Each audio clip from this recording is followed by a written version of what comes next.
Então, para iniciar esse guideline, o primeiro do nosso curso aí de atualização, nosso processo aí de curadoria, a gente selecionou um artigo que eu especialmente acho muito importante e essencial para a prática clínica de qualquer psiquiatra, né? Esse artigo, vamos colocar na tela aí, pessoal, a discussão do guideline hoje é da abordagem não farmacológica do paciente em agitação psicomotora, o paciente agitado. Por que isso é importante, né? Geralmente, quando a gente pensa em agitação psicomotora, a gente vai pensar logo nas medicações, né? O que a gente tem que fazer. Isso é um segundo passo. Existe todo um processo, um racional de processo de tomada de decisão até a gente chegar no uso de alguma medicação, né? Seja ela via oral, seja ela intramuscular. Então, a ideia do guideline hoje é para a gente conseguir estruturar e organizar na nossa cabeça esse processo de tomada de decisão. Então, isso que a gente vai buscar vocês a entenderem qual o sentido da gente ter um escalonamento nas abordagens, nas intervenções. Então, vamos ao próximo slide. Então, apresentando aí para vocês o nosso guideline de hoje. Brazilian Guidelines for the Management of Psychomotor Agitation. Essa é a parte 1, a abordagem não farmacológica. Esse guideline foi publicado no Brazilian Journal of Psychiatry de março, abril, né, de 2019. A instituição principal, né, que conduziu esse estudo foi a Associação Brasileira de Psiquiatria, a ABP. A data do estudo foi em 2019, que foi publicado. Os autores, professor Leonardo Baldassar, a doutora Flávia Ismael, estão aí uma sequência de autores que fizeram esse compilado para a gente conseguir organizar na nossa cabeça esse processo de manejo não farmacológico da agitação psicomotora. Então vamos lá, doutor Pedro, vamos começar então um pouco da introdução, a visão geral. E antes até da gente começar a falar sobre isso, queria perguntar um pouco para você, né? Então, como que questionamentos que geralmente os alunos, nossos colegas costumam trazer para você sobre o paciente em agitação psicomotora? Quais os desafios relacionados a isso, né? Isso geralmente é uma situação de muito estresse, muito aguda ali dentro de um serviço psiquiátrico, né? Legal, Marcelo. Então, na verdade, né, você, assim como eu, trabalhamos muitos anos, né, em pronto-socorro, muitos dos nossos alunos, nossos colegas, também têm esse desafio no dia a dia, né? E, na verdade, o paciente agitado é a realidade, né, do psiquiatra. Quando o paciente chega agitado, todo mundo sai correndo e aí chama o psiquiatra para ver o que vai acontecer. Sobra para o psiquiatra, Sobra né, para o psiquiatra. E no senso comum, ou no senso coletivo dos nossos colegas, o que o psiquiatra faz é vai lá e medica. Dá um sossega-leão, bom e velho Aldol. Sim. Mas a gente vai ver que tem muito o que fazer antes da medicação. Né? Que maior parte dos pacientes, se bem manejados, não precisam nem chegar, né, na fase de usar uma medicação injetável, quando é necessário, claro que a gente vai estudar num outro momento o que fazer, mas a gente vai ver hoje que tem muito o que pode ser feito. E o psiquiatra, às vezes, tem uma função de ajudar a treinar a equipe, de ajudar a mobilizar o ambiente ali do que deve ser feito, porque a gente vai ver, né, pessoal, que pequenos ajustes fazem muita diferença quando a gente vai lidar com o paciente agitado. E aí uma questão que você levantou, que eu acho que é a principal, é que quando o paciente está agitado, chama um psiquiatra, mas na verdade ele não está agitado porque ele está bravo, não, ele está agitado normalmente porque ele está sendo vítima de uma condição, de uma morbidade que está incidindo ali. Sim. E ali é um momento importantíssimo, pessoal, para a gente entender o que está levando aquilo a acontecer, quais são os diagnósticos diferenciais que a gente deve fazer e como manejar o paciente da melhor maneira possível, né? Sim. Então, acho que o que a gente tem que ver é lembrar a primeira coisa que o Aldol, lá, a medicação que a gente vai dar, é um segundo momento, tem muito que ser feito antes, e você que está se especializando, estudando cada vez mais, precisa saber desses diferenciais, com certeza. É o último recurso, né, Pedro? A gente pensa geralmente na medicação, às vezes é o que vem mais fácil para a gente, né, como médico, de pensar, bom, já vou fazer alguma coisa, mas a ideia desse guideline é da gente entender que tem muitas coisas para serem feitas antes de uma abordagem farmacológica, seja ela via oral, via intravenosa, intramuscular. Então é um pouco disso aí que a gente vai falar, né, Pedro? Perfeito, perfeito. É exatamente isso. Então, né, pessoal, quando a gente começa a olhar, mas acho que isso é meio raro, tal. A agitação psicomotora é uma emergência psiquiátrica, a gente sabe, é uma emergência psiquiátrica comum, né? E ela representa aí, pessoal, quase 24%, 25% dos atendimentos psiquiátricos da emergência do país. Então, veja, um quarto aí dos atendimentos são marcados por pacientes que estão em agitação psicomotora. E se a gente consegue manejar bem esse quadro, a gente acaba evitando outros complicadores. Pessoal, fazer uma medicação sedativa pode, quando se faz necessário, é obrigatório que seja feito. Eu não sou contra a medicação, eu sou um entusiasta da medicação, mas o poder para fazer uma medicação também é o poder para não fazer uma medicação, né?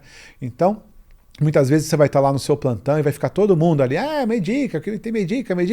Medicar é fácil a fazer, né, num cenário de emergência, mas a sua habilidade vai para muito além disso, né, em um quarto dos casos, né, que vão chegar com agitação. O que a gente pode fazer, como a gente pode identificar alguns sinais, como você pode não perder aquele timing para o diagnóstico de outros quadros. Eu acho que isso é super fundamental e é o que o Guideline vai buscar padronizar, né? Então, pessoal, a importância de um guideline brasileiro, né, de um protocolo nacional para para tratamento do paciente agitado, na verdade, é fundamental, porque a gente vinha importando essas normas de fora, né? A gente tem, por exemplo, várias diretrizes no mundo. A gente tem o projeto Beta, a gente tem as recomendações do American College of Emergency Physicians, né? E o National Institute for Clinical Excellence, que é o NICE. Né? Então a gente acabava usando, né, guidelines, protocolos externos e acabava tentando adaptar a nossa realidade. Em 2019, quando sai essa publicação, feita por, né, em sua maioria, pesquisadores brasileiros, vindos de grandes centros, né, aqui no Brasil, é algo mais palpável, né, algo que leva mais em conta a nossa realidade, as nossas circunstâncias. E aí eu acho isso interessante, pessoal, porque uma vez que tem estudos mais baseados em evidência, das recomendações que vão trazer impacto aí para a sua prática clínica, quando você vai trabalhar num hospital, a gente dá plantão em tantos lugares, né? Você, munido dessa ferramenta, munido dessa evidência de alto rigor científico, você pode sugerir ou fazer você mesmo algumas adaptações no ambiente, né, que com certeza vão te facilitar e vão ajudar muito na hora de manejar um paciente em agitação.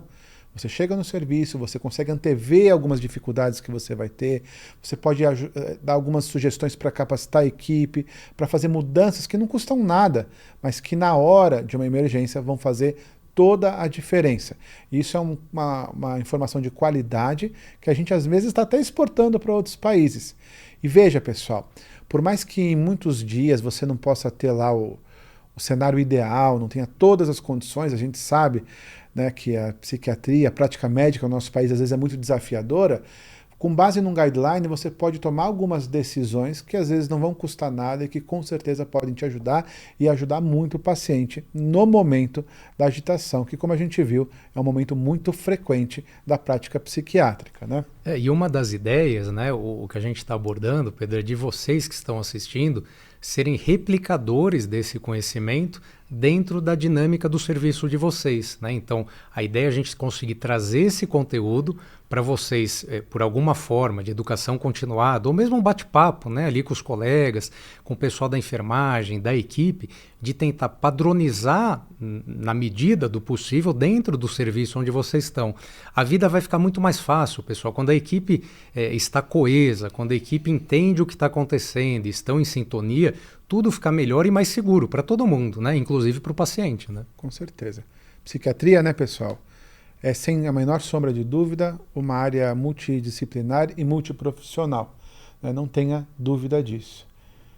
Então, qual que é o objetivo, né, do guideline, né, do guideline? Estabelecer essas regras, estabelecer essas sugestões para a gente manejar o paciente agitado. E por que eu tenho que ter regras?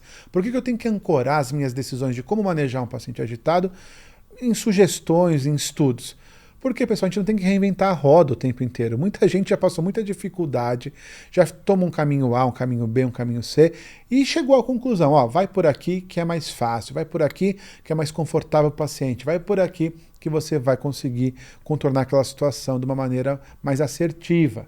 Então, o objetivo de manejar a agitação é garantir a segurança do paciente e dos profissionais e minimizar o sofrimento do doente. Então, veja, pessoal, casos de agitação, segurança em primeiro lugar. Não se coloque em risco e não ponha o paciente ou outras pessoas em risco, né? A gente não está tomando medidas para punir o paciente ou para tirá-lo do circuito. Não é isso. A gente está pensando em segurança. Não se esqueça da sua segurança também. Até fazendo uma analogia, né, Pedro, às vezes para os colegas e para quem tá entrando aí na área agora, né, e está desbravando isso, parecido com a TLS, né? Lembra aquelas pegadinhas de prova, né? Se tem um acidente ali na estrada, o que faz primeiro, né? Ver alguma hemorragia maciça, algo assim? Não, é você garantir que você não vai ser atropelado e virar uma outra vítima ali para ser socorrida. Na emergência psiquiátrica, no paciente agitado, a mesma coisa, né? Então, em primeiro lugar, a sua segurança, né, para você conseguir conduzir aquilo de uma forma adequada e avaliando também a segurança do paciente e a segurança da equipe. Então, o que é possível ser feito para a gente conseguir fazer esse manejo de forma segura? Lembrem do ATLS, o princípio é o mesmo, né? Perfeito. Então, primeira coisa, pessoal, usar um guideline para garantir a segurança ali sua, do paciente, das pessoas. Lembrar que a gente tem que seguir alguns protocolos para garantir que o paciente volte ao seu controle, né? Ele não vai ficar naquele estado para sempre.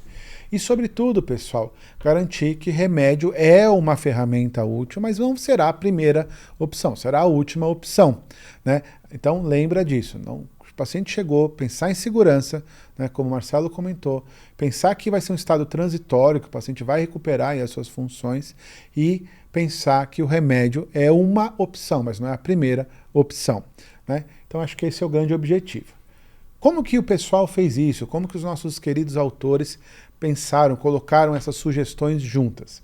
Eles fizeram um trabalho muito bonito de revisão de 104 artigos publicados entre 97 e 2017, né? Foram artigos publicados em revistas de impacto, revistas muito relevantes, lá de bases como, por exemplo, o PubMed, né, que a gente conhece, a Cochrane e a Cielo.